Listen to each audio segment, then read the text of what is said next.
It appears my webcam is on the fritz, so let's just tackle this sample exam together. So I'll post all of these as just a PDF, but if you want to see me walk through it and have that sort of conversation, you can watch these videos in a playlist instead. So let's chat about problem number one. So in problem number one, you're given some graphs, and then you're asked to find derivatives at particular points. And so there are two keys here. One is being able to read a graph, and the second is recognizing that our derivative at a particular point is just the slope of a line at that point, which is why these are made up of little line segments that we can look at the slope of. So if we want to find h prime of 2, I'm going to work through this in two steps. I'm going to write down what h prime of x is. So h prime of x is if I take f of g of x and I take its derivative, which means I need to recognize our chain rule. We have a function shoved inside of another function. So we know to apply the chain rule, we have the derivative of the inside or the outside function, leave that inside function alone, times the derivative of that inside function.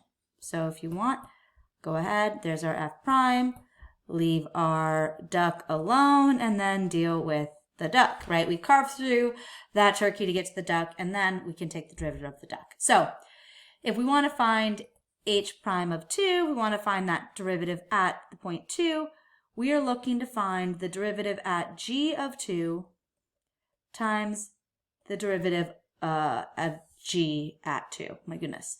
All right, so we have two things to deal with on this g graph. Let's go find g of 2 and g prime of 2. So at 2, x is 2, we are there on the g graph. We have two pieces of information here. We have that g of 2 is equal to 1, that's the actual function's value. And the slope of this line, g prime is equal of 2, we can see as the slope of that line, which is a negative 2.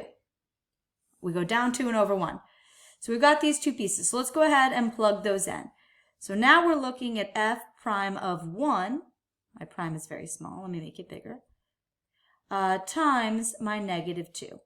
So this is saying, okay, well, I still have more work to do.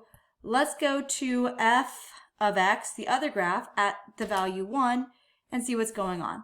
We want the slope, not the actual value. We have f prime, and so it appears the slope of this is a negative 1. So this is equal to negative 1 times our negative 2, which gives me a positive 2. So that is sort of the work that I would do to solve this problem. I'm still making eye contact with the camera like you can see me. I don't know what's happening. All right, so let's look at B. B is another chain rule question. We can see here, we're still asked to find a derivative, right? This is a whole test of derivatives. But we want to take the derivative of f of x squared plus 1. So we recognize again we are doing a chain rule problem.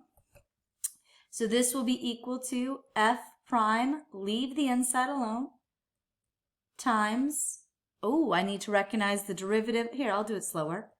X squared plus 1 prime, right?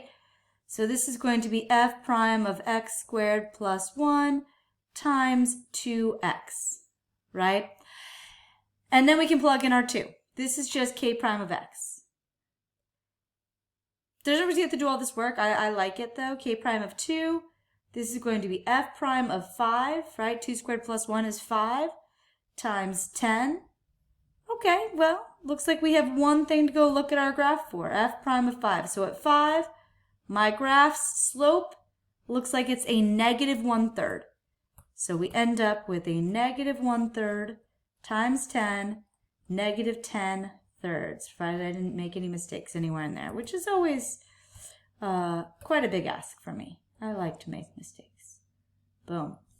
All right, so there we have it. That's the first two. I'll keep going. I'll make these each into their own sort of different videos, so you don't have to watch a whole lot, and then you can decide, like, if something doesn't make sense, you can watch the video looking at the key, but if the key makes sense, you can ignore the video.